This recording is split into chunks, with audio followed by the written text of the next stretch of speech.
Selamat pagi teman-teman, jumpa lagi di video berikutnya di ruang terbuka di taman sambil sarapan pagi ya. Jadi pagi ini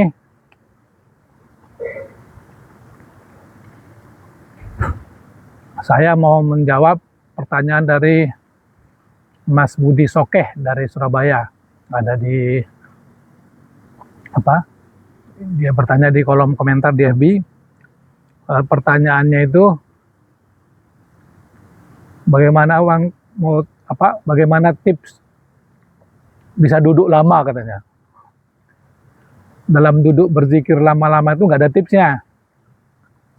Yang ada adalah latihan. Nah, latihan yang bagaimana, Bang? Di video sebelumnya sebenarnya sudah saya jelaskan. Jadi untuk bisa kita berzikir lama-lama itu mesti dilatih dulu, dimulai dari fase dipaksakan. Nah, itu dia. Ya. Fasenya pertama itu dipaksakan. Setelah itu baru dibiasakan. Ya.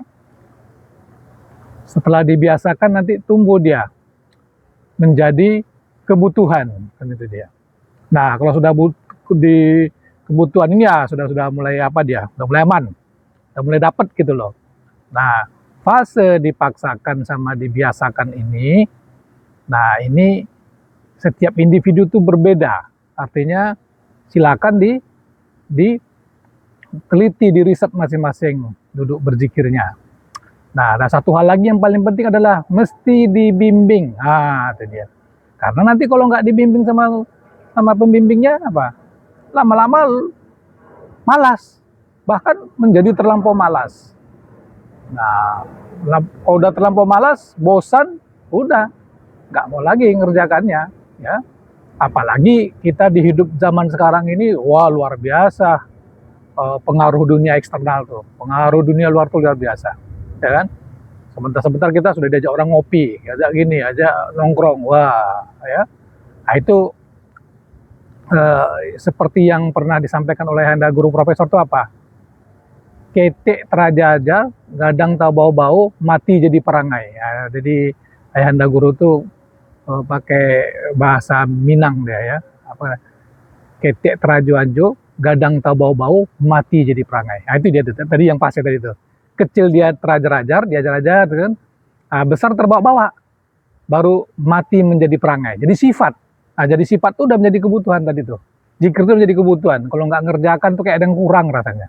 Nah, itu dia. Jadi kalau sudah masuk di fase kebutuhan itu, itu tadi saya katakan tuh sudah mulai aman lah. Mulai dia bisa. Pertama dilatih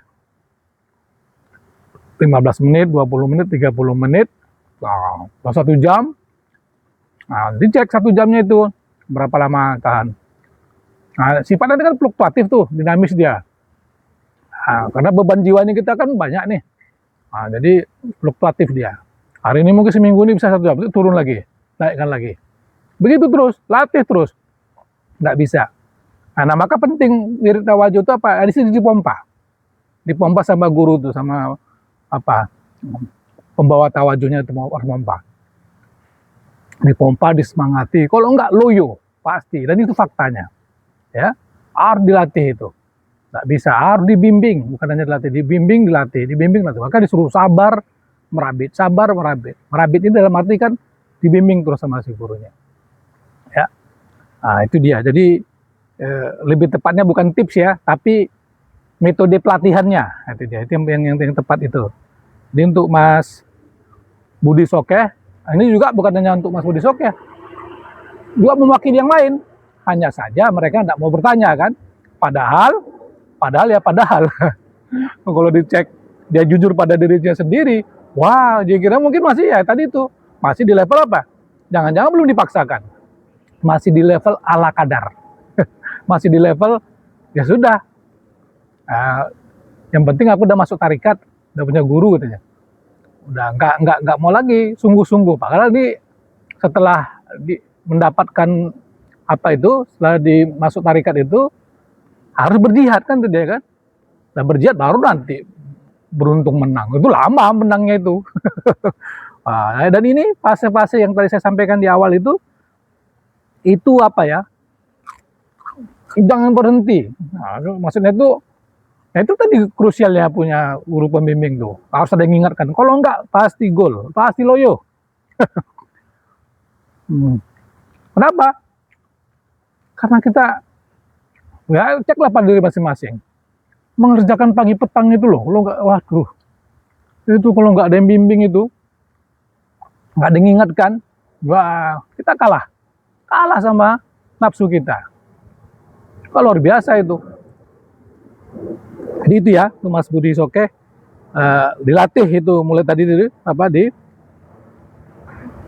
dilatih dipaksakan, lalu terbiasa dia. Nah, karena kita udah dapat metodologinya kan, baru jadi kebutuhan. Nah, nanti udah kebutuhan itu, udah bawaannya meski sakit tuh beramal berzikir, pengen aja lakukan hati dia, sampai nggak ada di posisi itu nanti itu. Ya, apalagi kalau yang sudah lama-lama, apalagi yang sudah petoto, wah minimal 3 jam itu, ya kan? Latihannya, 3 jam latihan terus tuh. Ya berat ya begitu. Begitulah bertarikat. Kenapa berat? Karena nafsu kita masih dominan. Nah, itu dia. Pikiran masih liar. Emosi masih luar biasa bergejolak. Nanti kalau dominasi ruhnya udah hidup, nikmat bertarikat tuh. Ya. Nah, jadi kenapa tarikat itu berat? Ya, karena kita masih diliputi hawa nafsu. Nah, itu dia. Jadi jalan ini, tarikat itu duduk berzikir berlama-lama itu, nah, itu yang pernah saya sampaikan di video sebelum itu ya, itu kata apa? Syekh Muhammad Said Bonjol. Dia ketika disuruh gurunya, ini pendek ceritanya ya, sampai dia di India, di situ ada tarikat Naksabandi turunan daripada Ahmad Serindi, dilihatnya tuh muridnya beramal 3 jam, 4 jam, 5 jam, sampai 6 jam. Nah, dia terpukul ya. Wah, berarti tarikat yang selama ini yang saya kerjakan tarikat main-main katanya. Nah, hidup sama dia. Nah, hidup dia pun lah, udah berjihad di dalam zikirnya. Nah, kita pun harus begitulah mencontohnya. Bahkan Ayanda Guru, sekarang nggak tuh, ada nggak yang duduk 3 jam setiap hari? Ya, sebegitu ayah itu memompanya. Nah, kita pun latih lah. Ini pun kalau nggak diapakan ya, wah, berat tuh. Pasti gol kita. Ya, lama-lama,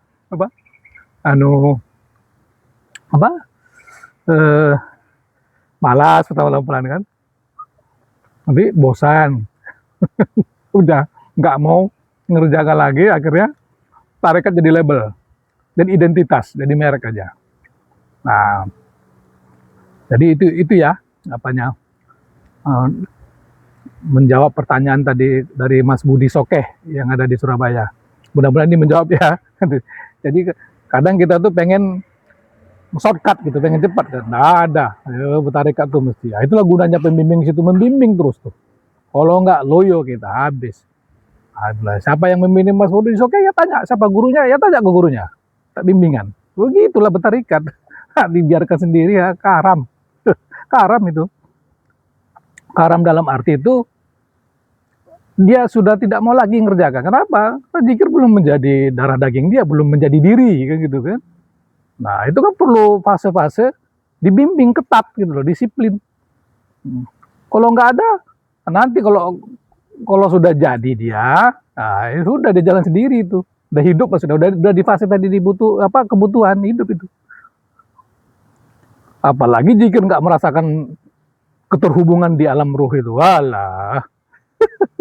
Sudah, itu membuat kita makin tak mau beramal. Ya, nah, jadi itu ya. Ya, Mas Budi, makasih atas pertanyaannya dan mudah-mudahan menjawab. Juga ini sebenarnya Mas Budi mewakili yang lain, hanya saja nggak mau bertanya. Oke ya, selamat pagi ya, saya lanjut sarapan.